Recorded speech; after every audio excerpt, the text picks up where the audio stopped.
Assalamualaikum warahmatullahi wabarakatuh. Alhamdulillah alladzi faddala syahra Ramadan ala sairi syuhuri ka fadlihi ala sairi khalqih.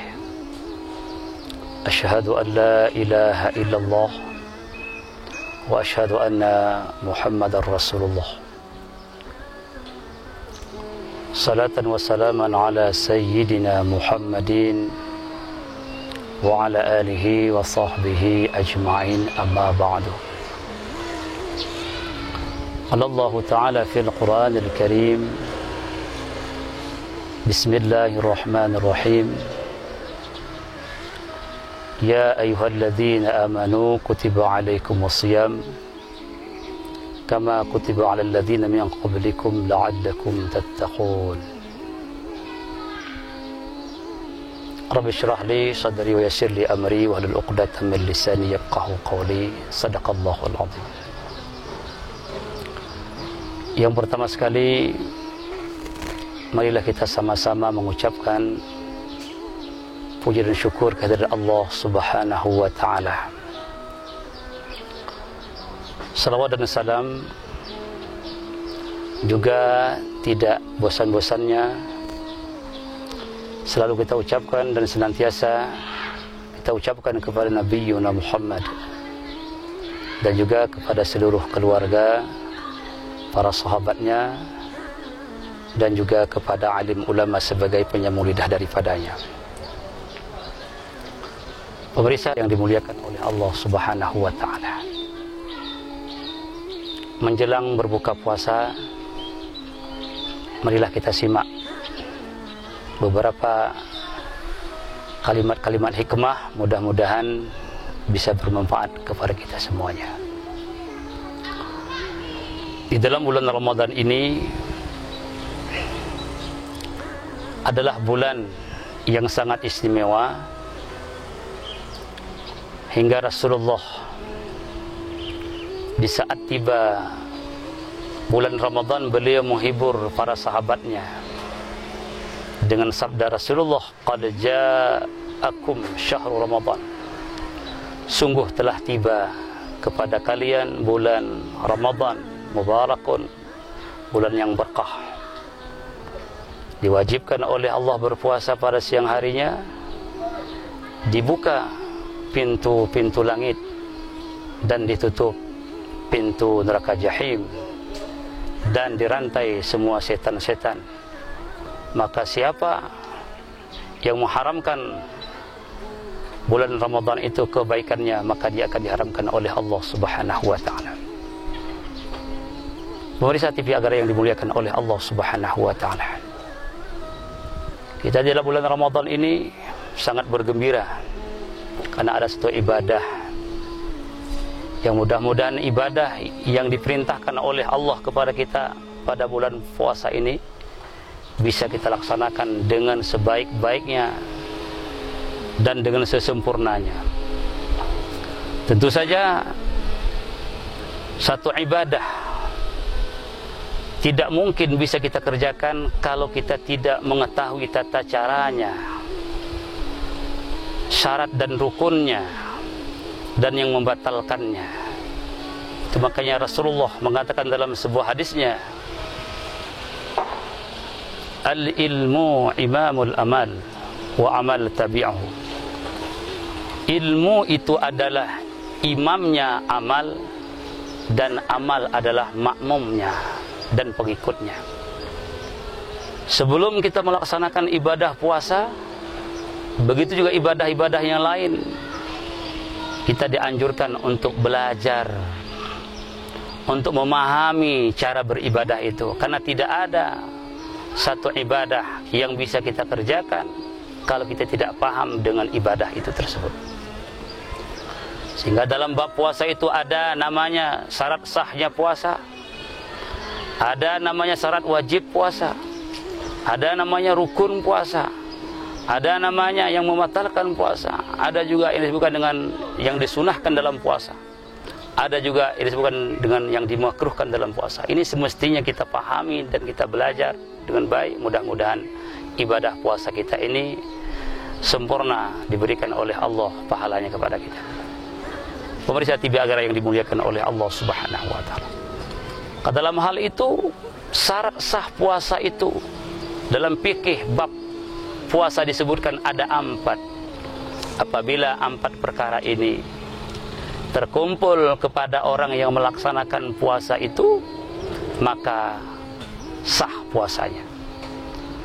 Yang pertama, syarat sah puasa itu adalah Islam. Yang mengerjakan puasa itu harus beragama Islam.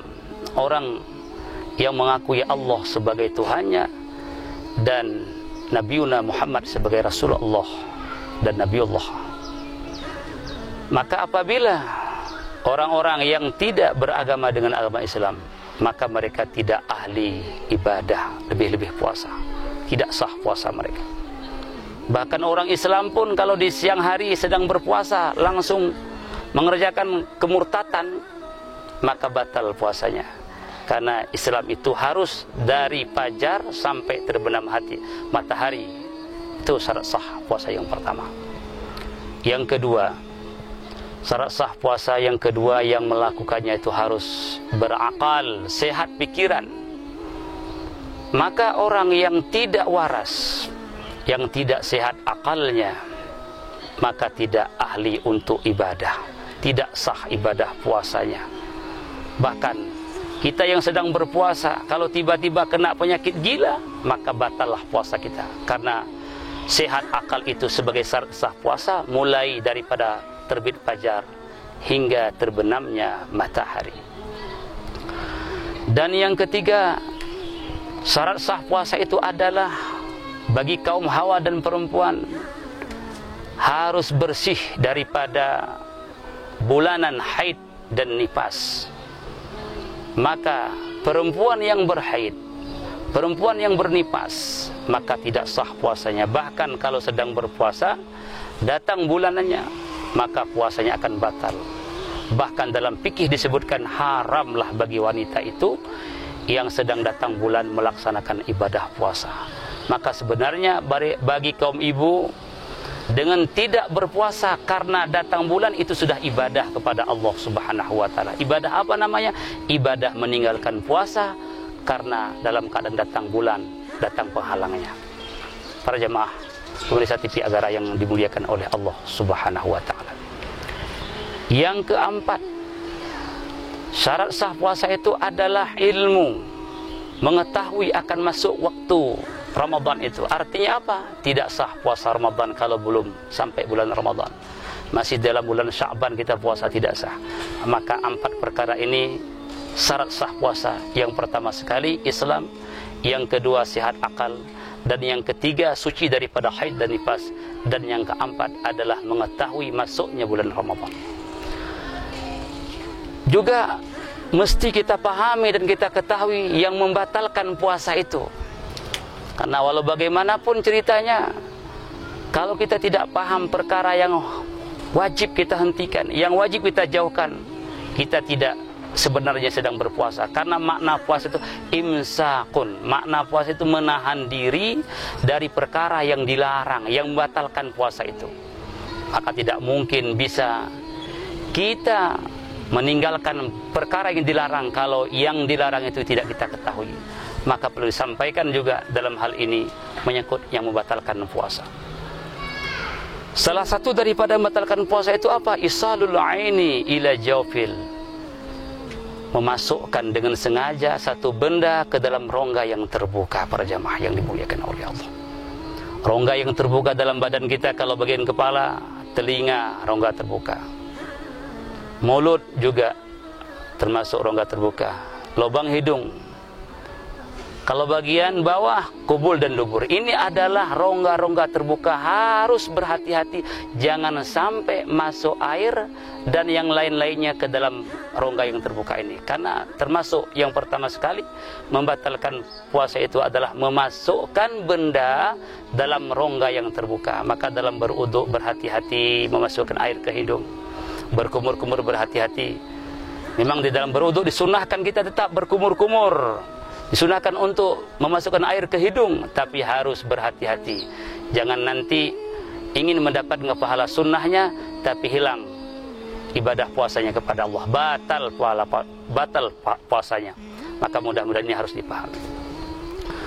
Dan begitu juga dalam hal istinja, di saat membasuh dubur saat bersuci, maka juga jangan sempat masuk sebahagian anak jari kita ke dalam batin dubur.